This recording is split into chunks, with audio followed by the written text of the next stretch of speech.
Saudações, chamo-me Laura Maci, colaboradora do Conexão África, este que é o espaço informativo de tudo o que acontece a nível africano, bem como internacional. Bom, para hoje trazemos mais atualizações no que diz respeito aos ataques que sucedem na província de Cabo Delgado.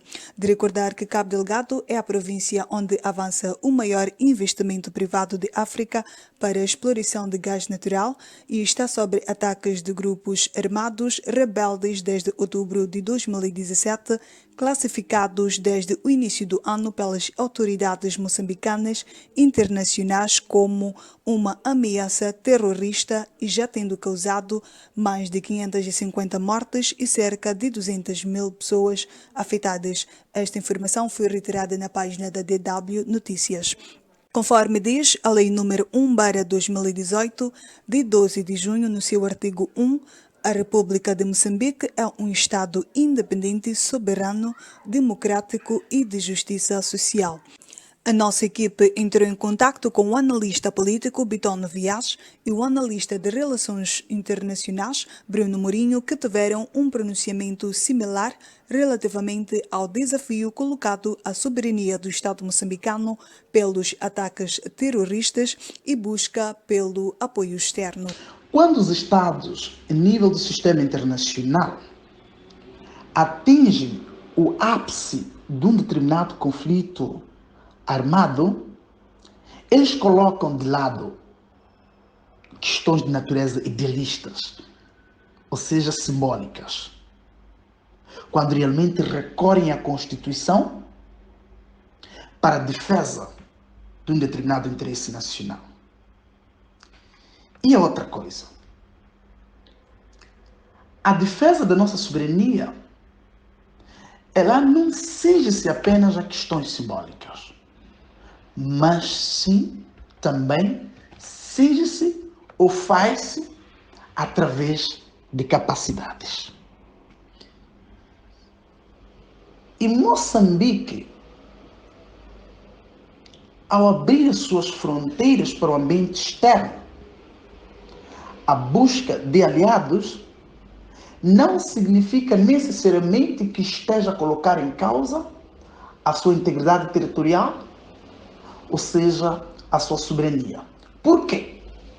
Porque o tipo de intervenção ou de ajuda que o Estado faz para o ambiente externo não é para o ataque das instituições do Estado, mas sim para o ataque, ou seja, é contra a um grupo dentro desse Estado e que coloca em causa essas instituições. Ou seja, Moçambique tem sim legitimidade e não há soberania ou integridade territorial nenhuma que é colocada em causa quando clama por uma intervenção externa. Para Vaz, o governo já demonstrou incapacidades para a gestão dos conflitos e que a intervenção internacional é bem-vinda. E é realmente necessária, numa altura como esta, uma intervenção externa, tomando em consideração os contornos que o conflito vai alcançando. Segundo, até pela incapacidade que o próprio Estado moçambicano já demonstrou na luta contra os insurgentes. De certa maneira, sim, vai ajudar a intervenção externa.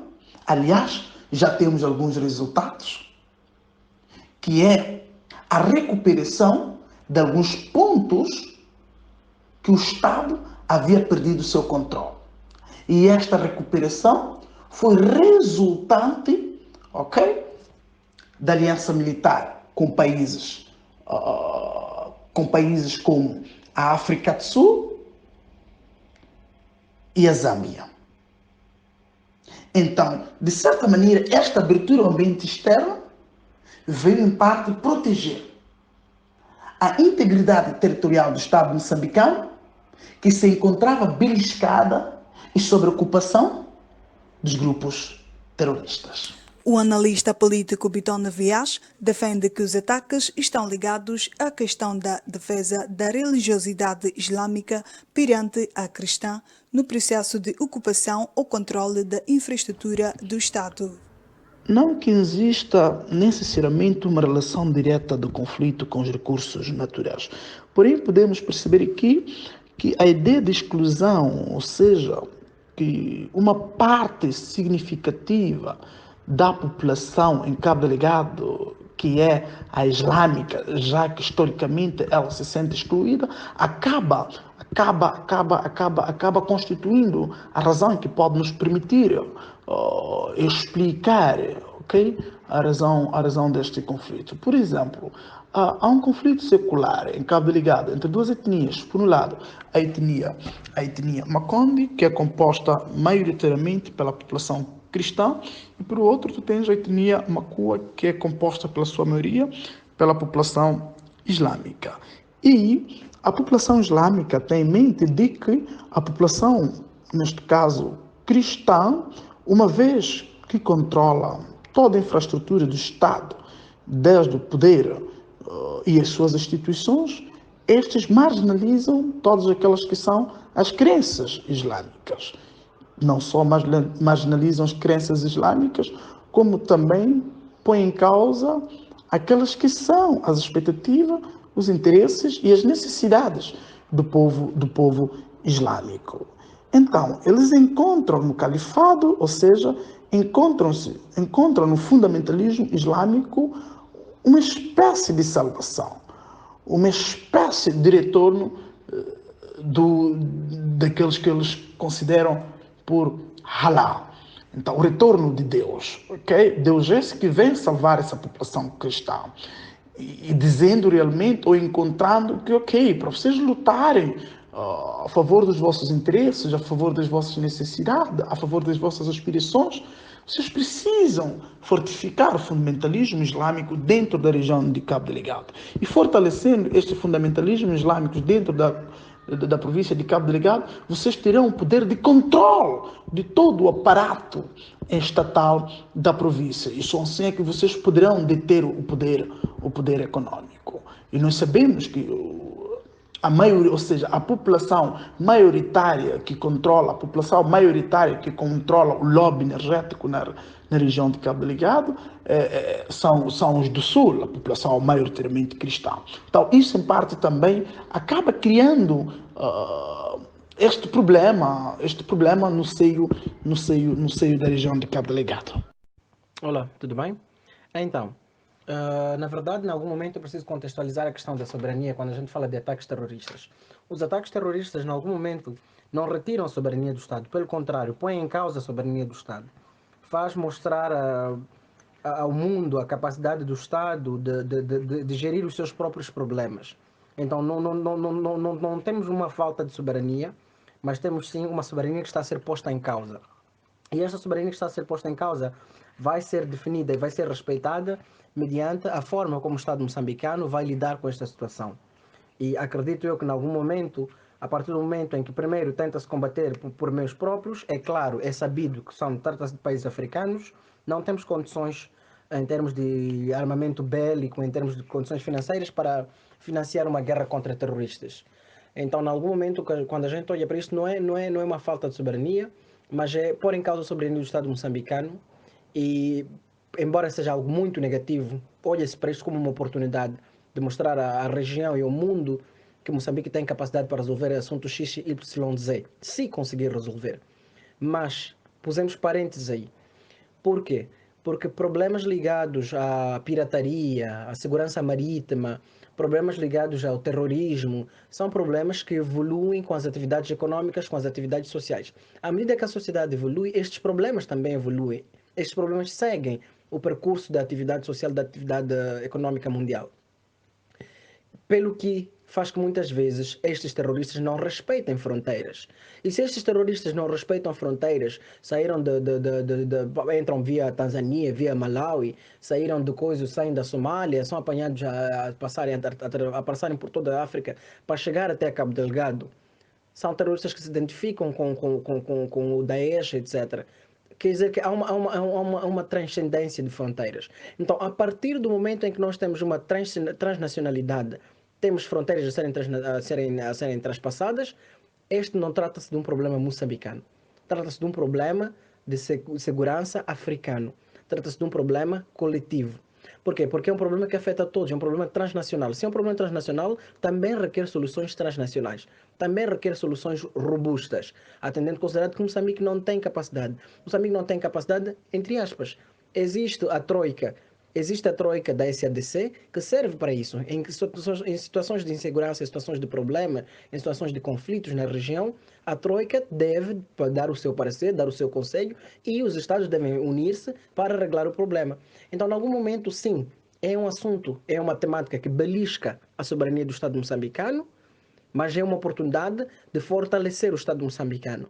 Porque se nós conseguimos lidar com esta situação, se nós, enquanto Estado, enquanto governo, conseguirmos ultrapassar esta situação, então somos capazes de ultrapassar muito mais outras. Mas não deixa de ser uma situação complexa, uma situação que requer intervenção. E quando se fala de intervenção, não estamos a olhar diretamente para a intervenção internacional. Porque fazer-se uma intervenção internacional tem muitos aspectos envolvidos. Primeiro, as intervenções internacionais estão muito ligadas às intervenções humanitárias, ligadas ao direito internacional, ligadas à ideia de não à guerra, não ao massacre, etc, etc. Enquanto que o terrorismo é visto como um problema do Estado moçambicano, porque defender a sua soberania, a sua integridade territorial é uma competência regaliana do Estado, é uma competência essencial do Estado moçambicano. Então não temos como ter uma intervenção internacional clara, tipo Nações Unidas vai sair, ou um país rico e poderoso militarmente vai sair e vai dizer que, opa, vamos salvar Moçambique. Isso não existe. A não ser que, por meio de acordos de cooperação, por meio de acordos de geoestratégia militar e cooperação política e em termos de segurança, possamos chegar a fazer acordos com alguns países que nos possam ajudar. Mas até chegarmos lá, existe sim uma necessidade do Estado moçambicano garantir a sua própria segurança, ou por outra, do Estado moçambicano garantir a narrativa da defesa da sua soberania e da sua integridade territorial. Agora, como isso vai se fazer?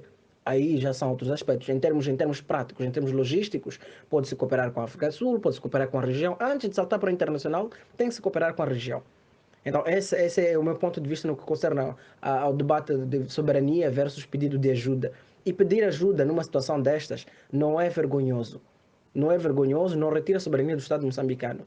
Mas, pelo contrário, deixa-nos, em algum momento, com uma visão de que precisamos de eliminar o problema para conseguir avançar como país. Só que, claro, trata-se sempre de uma questão um bocadinho polêmica, né? O Estado moçambicano quer transmitir esta ideia de que é capaz, e é correto transmitir esta ideia de que é capaz, e os meios que vão ser usados em termos logísticos e práticos é que vão diferenciar-se no que concerne a prática, se vamos pedir ajuda ou não. Isso já tem a ver com questões de logística. Mas é importante e é imperioso que o Estado moçambicano mantenha esta ideia da narrativa e do controle da soberania. Agora, quanto à segunda pergunta, a invasão dos terroristas ou a presença dos terroristas pode estar ligada aos recursos naturais em Cabo Delgado. Isso é mais do que óbvio. É uma questão lógica. É muito óbvio. E é óbvio na medida em que nós olhamos para algo que nós chamamos da maldição dos recursos humanos. Os recursos naturais, perdão. Os recursos naturais são uma bênção, mas ao mesmo tempo são uma maldição. Então, é só olharmos para o timing, o momento exato em que eles começaram a aparecer. É óbvio que está ligado aos recursos naturais. Sem falar que o Moçambique não é o primeiro país, não é o primeiro Estado africano a ter terroristas exatamente numa região onde existem recursos naturais, onde o subsolo é rico. Não somos o primeiro Estado. Então temos que olhar para isto como uma questão de geopolítica, olhar para isto como uma questão de geoestratégia e olhar para isto numa perspectiva em que os Estados, mundialmente, estão numa guerra pelos recursos naturais, estão numa guerra fria pelos recursos naturais. Então todos os meios serão usados, todos os meios serão possivelmente usados para garantir que os Estados possam fazer reservas para manter as suas economias. Porque na guerra internacional não vamos fazer como a Segunda Guerra Mundial ou como a Primeira Guerra Mundial. Não vai-se usar armas. Não temos capacidades para fazer isso. Porque usar as armas, os Estados seriam obrigados a serem beligerantes e fazerem uso de armas nucleares. E aí a humanidade estaria em risco grave. É um risco para todos. Então, como não podem se degladiar diretamente, a guerra atualmente é econômica. E esta guerra econômica define-se o vencedor por aquele que tiver mais recursos naturais, por aquele que conseguir avançar e fazer avançar a sua economia com maior capacidade, com maior rapidez possível, para poder atingir o título de superpotência. Nós conseguimos ver isto. A China já está a migrar, já está a subir. Os outros países também querem manter as suas economias. Então, existe uma guerra internacional pelos recursos humanos, pelos recursos naturais, perdão, e Moçambique não é o primeiro país africano a ter recursos naturais e a ter logo em seguida uma narrativa de terrorismo. E depois, o mais engraçado ainda, é que tudo isto baseia-se no mundo capitalista. Porque depois do terrorismo tem a questão da exploração dos recursos naturais. O país que nos ajudar, que nos oferecer ajuda em termos de armamento, seja privado, seja diretamente, seja pelas forças armadas do seu próprio país, naturalmente que não vai fazê-lo de graça. Não existem caritas, não existem papas feitas em relações internacionais. Não será de graça. Este país, quando vier oferecer esta ajuda, vai garantir que vai oferecer uma ajuda e que vai ter benefícios. Estamos a falar de quê? Estamos a falar de quando se iniciar o processo de exploração, este país pode ter uns 10 anos de graça, de período de graça, uns 5 anos de período de graça. Em outras palavras, teremos que pagar a segurança oferecida por estes países com o gás. Então, o que é que nós estamos a ver aqui? Estamos a ver aqui uma questão geopolítica, em que temos o conflito, primeiro traz-se o conflito, é a maldição, é realmente a maldição dos recursos naturais, traz-se o conflito, oferece-se a solução, e depois sai-se com o quê? Sai-se com as armas que são vendidas, há um negócio de armas internacional, de armamento que vai ser movimentado, que tem que ser movimentado. É por isso que se criam conflitos, para que este negócio avance. E este negócio não é de Moçambique, nem da África do Sul, nem da Cabo Delgado, ou um negócio do Congo ou da Angola. Este é um negócio internacional, é um negócio a nível de grandes economias, a nível dos países desenvolvidos. Então, é pararmos de pensar nesta narrativa toda. Estas foram as atualizações de hoje. Ficamos por aqui.